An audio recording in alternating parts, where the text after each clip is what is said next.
Welcome to this edition of the Million Dollar Mastermind podcast. This is where we pick the brains of high achievers from all walks of life and get their hard-earned, real-world insights on winning. I'm your host, Larry Weidel. Yeah, when you see something other people don't see, which is what the visionaries do, and what you saw with your water, it gives you a clarity and a strength that other people, that the status quo, the thing is you didn't realize right from the beginning you were going to be fighting the status quo and because you didn't want limitations. You were smart enough coming up to recognize, limitations. You said the limitation word. A lot of people don't think about that. The deal is like, do the job you are today, but raise your eyes and look down the road. Is the company you're in, the industry you're in, what you're doing, are there limitations there? How do you feel about those limitations?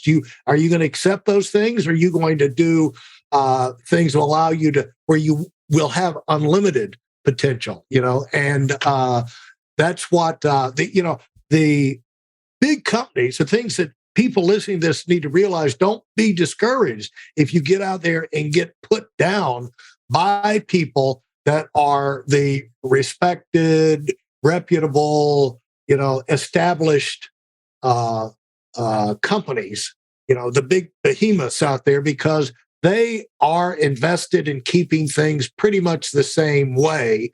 And they're stilted, they do things the same way. Now, what happens is they go down because they lose out on talent like you. And, people who could be creative, think outside the box, highly motivated, don't want to be put into a square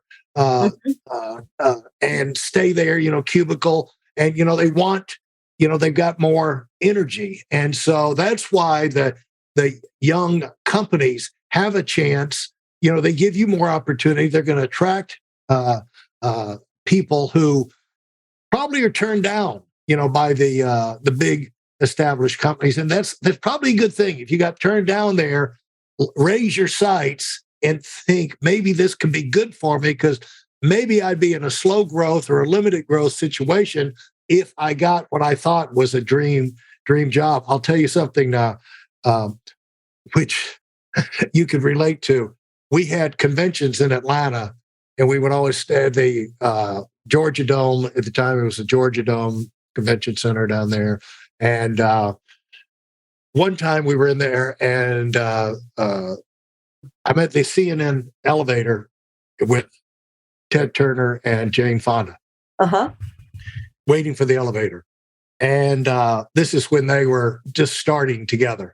And he was talking to her. I just happened to overhear him. He said, the thing is, he said, he said, I just thought about it today. He said, I'm not actually qualified to get a job, any job that they have here at CNN. He said, I'm not qualified to fill any job there, because unfortunately, I don't have to. It doesn't matter, because, I own the company. Mm-hmm. Yeah, no, and that's the thing. I mean, Ted was just, is very funny. I think that then he said, in this building, the whole building here, he said, I could never afford a building like this, but fortunately, I built it. Yeah, no, it's so funny. I mean, it was, So when I left that and moved to San Francisco, I was actually, my husband, my fiance at the time, was graduating from law school and wanted to do this thing called technology law. And no one was doing technology law in 1994. So we moved, and I thought maybe I was taking a break, but I thought maybe I go to a regional office and work at CNN and do what I was doing. But instead, I thought maybe I'd do something else. I mean, right. I don't know. I'm not wedded to it. I've only been in both of these, types of media for the last few years. So maybe I go do something else. So anyway, that was when I stumbled upon this CD-ROM shopping company. And it was primarily because of this fascination with Steve Jobs. I wouldn't have been able to really articulate it. It was like, for me, that was the story, was how I connected, why it was interesting to me, because I had, I could rattle off sort of some of the cool things that he had done for the computer industry, but I didn't know how they worked.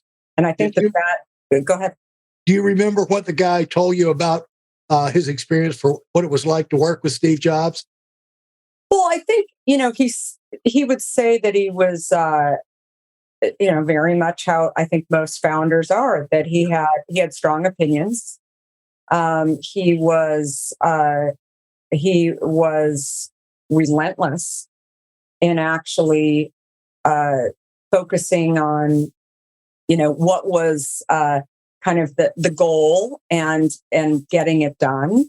And he, the interesting thing for me, sort of thinking back on it, is I think he definitely micromanaged.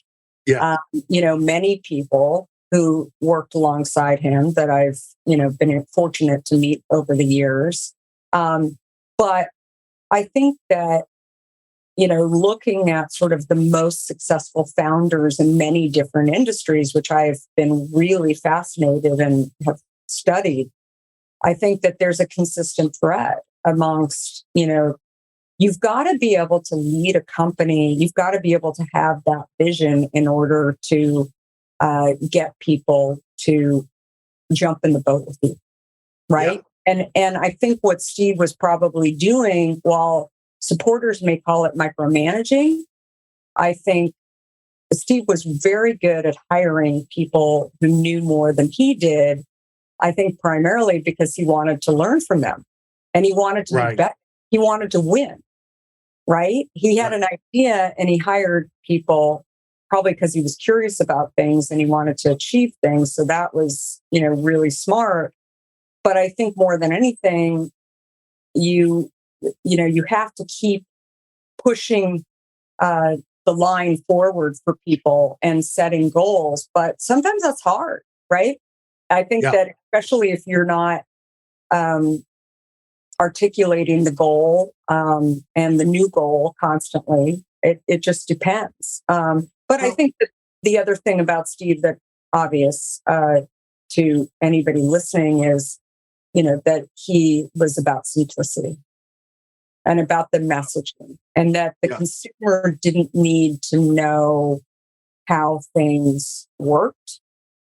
They just needed to know that they did. Right.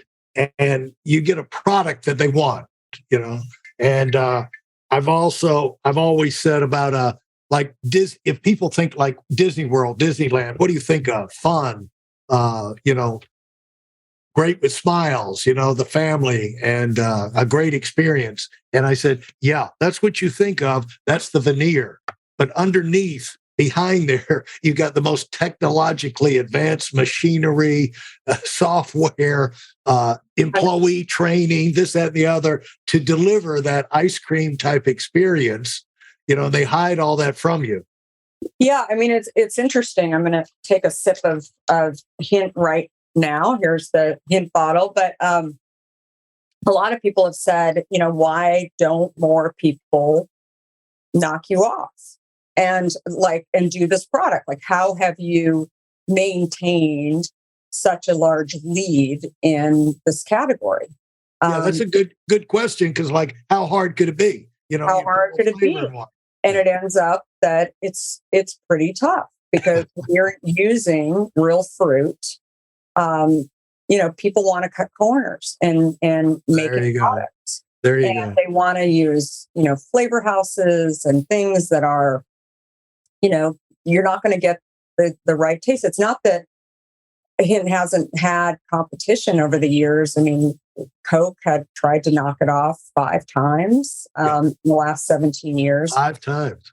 But they did it with a couple different, I think, mistakes. First of all, they used the Dasani name. Right. And they added essence to it. And I think that there is a perception that goes along with Dasani, like it or not, Right. that the consumers have. Yeah. And so to actually create with that name something new that you want people to have a positive feeling, you're almost working against yourself. That's number Right. one.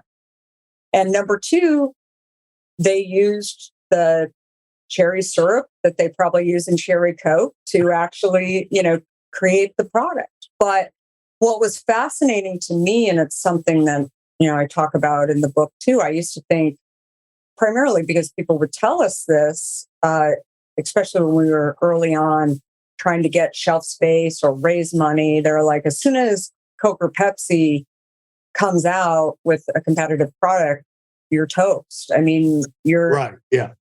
you're done. And so many investors or potential investors would say, we're not going to invest in you. And it actually ends up that started to happen. Those were really like bad days for me mentally, because I thought, okay, this is the beginning of the end now that Coke and Pepsi have launched competitive products. But it ends up that competition is actually a really good thing because they help bring awareness to the category. Uh-huh. Right. And Yeah. so Right. it's not to say that it wasn't disruptive. I remember the first time at a major retailer, Target. We were in Target, and then we got the phone call that we were getting bumped out of Target because their category captain, which was at that time Coca-Cola, had decided that they wanted to use our space for this competitive product. And I thought, oh, okay, well, so where are we going to go? And they said, you're out. So we got kicked out of there. And the irony, actually, few lessons learned from that. First of all, always have options. Always have options. Always have options. You're the leader. Look down the road, see what's coming. And you can be mad, you can be sad, you can hate Target, you can hate Coca-Cola, you can do all these things, but the real problem is you have nowhere to go, right? And so that's really what you're most upset about, because you didn't have options, and you can sort of play that strategy out for lots of different bad situations that could occur along the way. But what ended up happening is they not only got the space that we had in Target, but Coke also got more space than we got.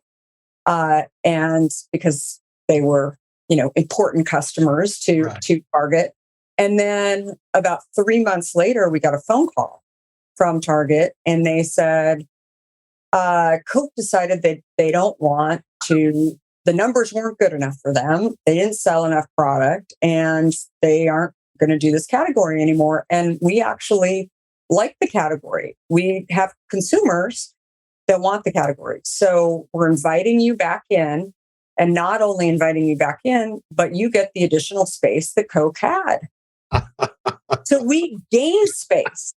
I mean, never thought that would happen. Never thought. And so every time a competitor launched, we gained space. Yeah, amazing. Because they wouldn't be able to, and that's the other thing that I learned about if you have this is the mentality of large companies. So their success measurement is different than my success measurement. Right. There you go. And so they're sitting there looking at comparing their numbers to Smart Water or Coke or, whatever. And I mean, I'm just looking at, growth for my brand and trying to figure out how I keep gaining space. And so the more times that they continued to come into the space, by the time it happens, the second time, I was excited when we had competition. And that, frankly, is, a big business lesson that I share with people over and over again, that if you actually have multiple people in your category, it's I'm not saying that it isn't scary at times, but it's like, focus on what you can control. Yeah. Thanks for listening to the Million Dollar Mastermind. If you felt there were any valuable takeaways from this episode, please take a minute and leave us a 5-star review. Your feedback is important and really helps us get the word out to a wider audience. Remember, we have a valuable webinar that is absolutely free. Register for it right now at weidelonwinning.com. Thanks for listening.